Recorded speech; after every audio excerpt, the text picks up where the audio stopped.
السلام علیکم ورحمۃ اللہ وبرکاتہ۔ میں ہوں آپ کا میزبان حافظ محمد دانش۔ محترم سامعین و ناظرین، ہمارے دار ارقم یوٹیوب چینل میں آپ کا خیر مقدم ہے۔ جو سوالات ہمیں موصول ہوئے ہیں ان کے جوابات کے لیے ہمارے ساتھ موجود ہیں مفتی احمد بن محمد ارشد خان صاحب۔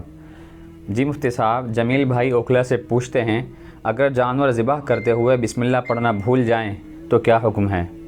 بسم اللہ الرحمن الرحیم۔ جی ہاں، اگر کوئی آدمی بھول سے بسم اللہ نہ پڑھے اور جانور ذبح کر دے تو ایسے شخص کا ذبح کیا ہوا جانور حلال ہے اور اس کا گوشت کھا سکتے ہیں، بشرطے کہ اس نے جان بوجھ کر بسم اللہ نہ چھوڑی ہو۔ اگر جان بوجھ کر بسم اللہ چھوڑ دی تو پھر جانور حرام ہو جائے گا اور اس کا گوشت کھا نہیں سکتے۔ ایک صاحب پوچھتے ہیں، بہت سے لوگ ٹرین میں سیٹ پر بیٹھ کر نماز پڑھتے ہیں، کیا ان کی نماز ادا ہو جائے گی؟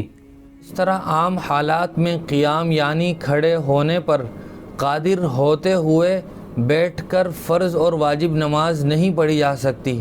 اسی طرح ٹرین میں بھی بیٹھ کر نماز پڑھنا یہ جائز اور درست نہیں ہوگا، نماز ہی نہیں ہوگی۔ لیکن اگر کبھی ٹرین میں اس قدر بھیڑ ہو کہ آدمی کے لیے کھڑے ہو کر نماز پڑھنا مشکل ہو رہا ہو اور نماز کا وقت نکلا جا رہا ہو تو آدمی بیٹھ کر سیٹ پر نماز پڑھ سکتا ہے، لیکن جب وہ اپنی منزل پر پہنچ جائے گا تو اسے اس نماز کو لوٹانا ضروری ہوگا، چونکہ اس نے قیام پر قادر ہونے کے باوجود بیٹھ کر نماز پڑھی تھی۔ عظیم بھائی گنگو سے پوچھتے ہیں، اگر فرض نماز میں قاعدہ اولیٰ میں اتحیات کے بعد درود شریف پڑھ لیا تو کیا سجدہ سہو واجب ہوگا یا نہیں؟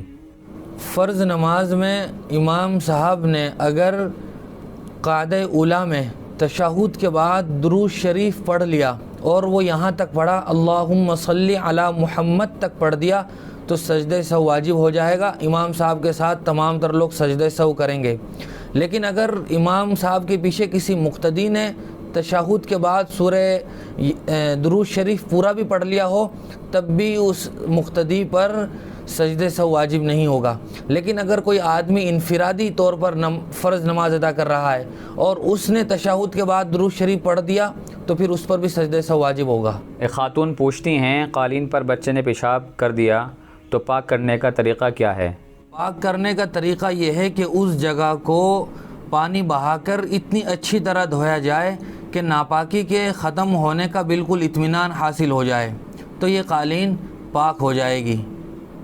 عبد الرحمن بھائی بھوپال سے پوچھتے ہیں، جانور ذبح کرتے ہوئے کس طرح چھری پھیری جائے؟ جانور کی گردن کے کسی بھی حصے میں چھری چلائی جا سکتی ہے، لیکن 4 رگوں کا کٹنا ضروری ہے۔ ایک تو وہ جس کو حلقوم کہا جاتا ہے، جس کو ہم نرخرا کہتے ہیں، جس سے سانس لی جاتی ہے۔ دوسرا ہے رگ مری، وہ رگ جس سے دانہ پانی اندر جاتا ہے، اور اسی طرح 2 شہرگ ہوتی ہیں جو حلقوم کے دائیں بائیں ہوتی ہیں۔ ان 4 کو کاٹنا ذبح کرتے ہوئے ضروری ہے، لیکن اگر 4 کے بجائے 3 بھی کٹ جائیں تب بھی جانور یہ ذبح ہو جائے گا اور اس کا گوشت حلال ہوگا، لیکن اگر 4 کے بجائے 2 ہی کٹی تو پھر جانور حلال نہیں ہوگا۔